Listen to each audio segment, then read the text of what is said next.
नमस्कार, जय जोहार। छत्तीसगढ़ न्यूज में आपका बहुत बहुत स्वागत है। चलिए देखते हैं आज की 15 फटाफट बड़ी खबरों को। कांग्रेस सरकार ने गोबर में घोटाला कर दिया, पीएम मोदी ने चुन चुन कर बोला हमला। पीएम मोदी ने कहा कि छत्तीसगढ़ की कांग्रेस सरकार लोगों के पक्के घर नहीं बनने दे रही है। रोजगार की हर योजना को यहां की सरकार ने बहुत पीछे छोड़ दिया है। मेरे परिवारजनों, कांग्रेस जिस प्रकार घोटालों की राजनीति करती है वो सिर्फ अपने नेताओं की तिजोरी भरती है। आप कल्पना करिए, अगर कोई गाय के गोबर में भी भ्रष्टाचार करे तो उसकी मानसिकता कैसी होगी। वादा शराबबंदी का किया था, लेकिन यहाँ की कांग्रेस सरकार ने तो शराब की बिक्री पर ही घोटाला कर दिया। छत्तीसगढ़ में 62 सीटों के साथ भूपेश बघेल की सत्ता में होगी वापसी।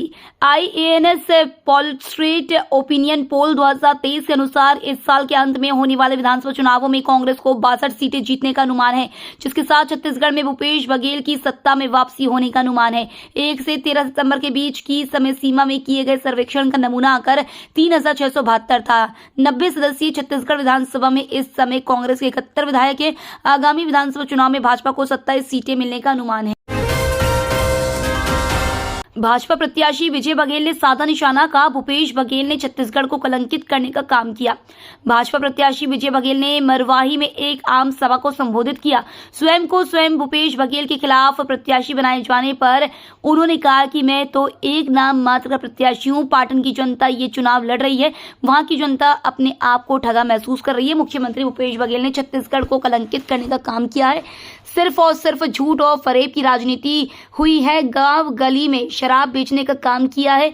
मुझे भारतीय जनता पार्टी ने पाटन से मुख्यमंत्री भूपेश बघेल के खिलाफ चुनाव लड़ने का आदेश दिया है। सीएम भूपेश बघेल का युवाओं को तोहफा।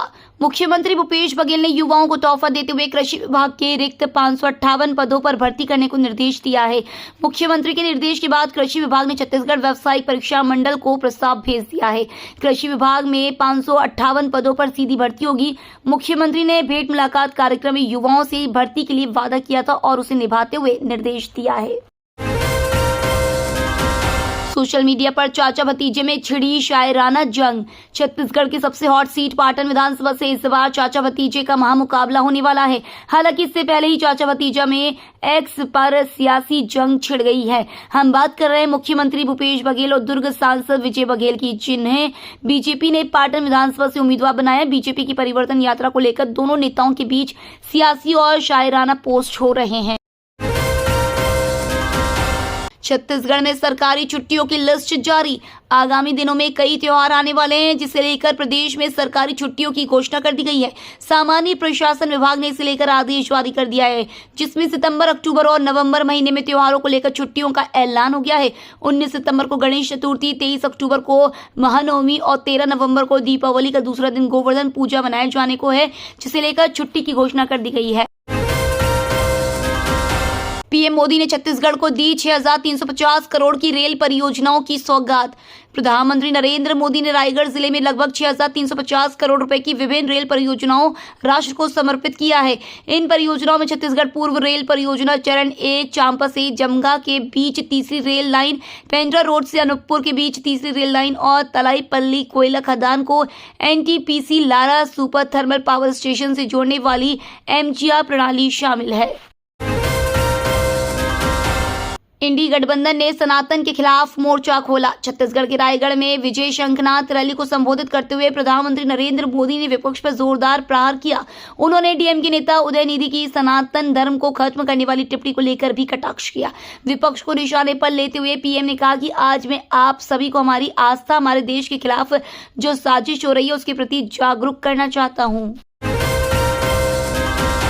रेल रोकने वाले कांग्रेस नेताओं पर FIR। बिलासपुर में रेल यातायात बाधित करने वाले कांग्रेस नेताओं पर केस दर्ज कर लिया है। आंदोलनकारियों पर रेलवे सुरक्षा बल ने रेलवे अधिनियम की धारा 172 के तहत कार्रवाई की है। इस दौरान मालगाड़ी के इंजन में चढ़कर कार्यकर्ताओं ने हंगामा मचाया। साथ ही RPF और पुलिस में जमकर झूमाझटकी भी हुई। RPF ने पूरे आंदोलन की वीडियोग्राफी की है, जिसके आधार पर आंदोलनकारियों की गिरफ्तारी की जाएगी।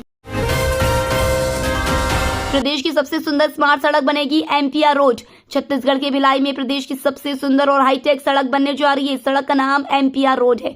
ये ऐसी पहली सड़क होगी जिसमें रोड लाइट और CCTV कैमरे तो लगेंगे ही, साथ ही साउंड सिस्टम भी लगाया जाएगा। खुर्सीपार क्षेत्र की इस सड़क को कुछ इस तरीके से बनाया जा रहा है कि इसे देखने दूर दूर से लोग आएंगे। MPR रोड की खूबसूरती रात में देखते ही बनेगी। इसके लिए रोड पर लगे स्ट्रीट पोल में स्ट्रीट लाइट तो लगा ही जाएंगी, साथ ही स्ट्रीट पोल पर रंग बिरंगे रोप लाइट भी लगाई जाएगी। इसे तिरंगे के रंग से सजवाया जाएगा। डेंगू के इलाज में फूटा बड़ा फर्जीवाड़ा। राजधानी रायपुर में डेंगू के इलाज में बड़ा फर्जीवाड़ा फूटा है। पिछले महीने जब तेजी से वायरल फीवर फैल रहा था, तब शहर और आउटर के 25 से ज्यादा अस्पतालों में फीवर के 220 मरीजों को डेंगू पीड़ित बताकर भर्ती कर लिया। फिर आयुष्मान योजना के तहत 35 हजार के हिसाब से स्वास्थ्य विभाग से 77 लाख का क्लेम मांग लिया। क्लेम देने के पहले स्वास्थ्य विभाग ने उन अस्पतालों से मरीजों की एलाइजा टेस्ट रिपोर्ट मांगी, तब फर्जीवाड़ा सामने आया। भारत में छाया छत्तीसगढ़, नारायणपुर ने किया कमाल। जल जीवन सर्वेक्षण 2023 में उत्कृष्ट प्रदर्शन पर नारायणपुर जिले को केंद्रीय जल शक्ति मंत्रालय की ओर से प्रशस्ति पत्र मिला है। मुख्यमंत्री भूपेश बघेल ने नारायणपुर जिला वासियों और जल जीवन मिशन के अधिकारी कर्मचारियों को बधाई दी है। ये सम्मान भारत सरकार की ओर से आकांक्षी जिलों में पेयजल के लिए उत्कृष्ट काम करने पर दिया गया है। अभी तक नारायणपुर जिले के 18,072 घरों में नल कनेक्शन दिया जा चुका है। 14 गाँव ऐसे हैं जहाँ 100% परिवारों को कनेक्शन मिल गया है। रेलवे ने 18 ट्रेनों में लगाया 3rd AC इकोनॉमी कोच। भारतीय रेल से यात्रा 3rd AC में रिजर्वेशन कराने वालों में मध्यम वर्गीय लोगों की संख्या काफी अधिक होती है। इस वर्ग की सुविधा को ध्यान में रखते हुए रेलवे ने 3rd AC इकोनॉमी कोच की सुविधा शुरू की है। ये कोच देश की 18 और दुर्ग से चलने वाली 60 ट्रेनों में लगाए जा रहे हैं। इसमें लोग 3rd AC से 20% तक कम किराया देकर AC का आनंद लेते हुए सफर कर पाएंगे। 7 करोड़ परिवारों को मिलेंगे आयुष्मान कार्ड, फ्री में होगा इलाज। मीडिया रिपोर्ट के मुताबिक केंद्र सरकार मिशन 2024 से पहले आयुष्मान भव अभियान के तहत 7 करोड़ नए परिवारों तक आयुष्मान योजना का लाभ पहुंचाना चाहती है। यदि एक परिवार में औसत 5 सदस्यों का अनुमान रखा जाए तो इस साल सरकार देश के 35 करोड़ नए लोगों को आयुष्मान कार्ड बनाकर देगी। आयुष्मान योजना के इस चरण में उन लोगों को जोड़ा जाएगा जो साल 2011 के बाद नई जनगणना नहीं होने से कहीं दर्ज नहीं हो पाए हैं। बता दें कि केंद्र सरकार अब तक करीब 25 करोड़ आयुष्मान कार्ड जारी कर चुकी है। सरकार 2 अक्टूबर तक यह संख्या बढ़ाकर 60 करोड़ करना चाहती है। छत्तीसगढ़ में फिर एक्टिव हुआ मॉनसून। छत्तीसगढ़ में एक बार फिर मॉनसून एक्टिव हो गया है। पिछले 3 दिनों में प्रदेश के लगभग सभी जिलों में जमकर बारिश हुई है। छत्तीसगढ़ मौसम विभाग ने प्रदेश के कई जिलों में बारिश को लेकर ऑरेंज और येलो अलर्ट जारी किया है। मौसम विभाग ने अनुमान जताया है कि आने वाले दिनों में छत्तीसगढ़ और ज्यादा बारिश हो सकती है। प्रदेश के कई इलाकों में सुबह से ही काले घने बादल छाए हुए हैं। ये तो थी आज की बड़ी खबरें। डेली खबरों से अपडेट रहने के लिए चैनल सब्सक्राइब करना बिल्कुल ना भूलें। धन्यवाद।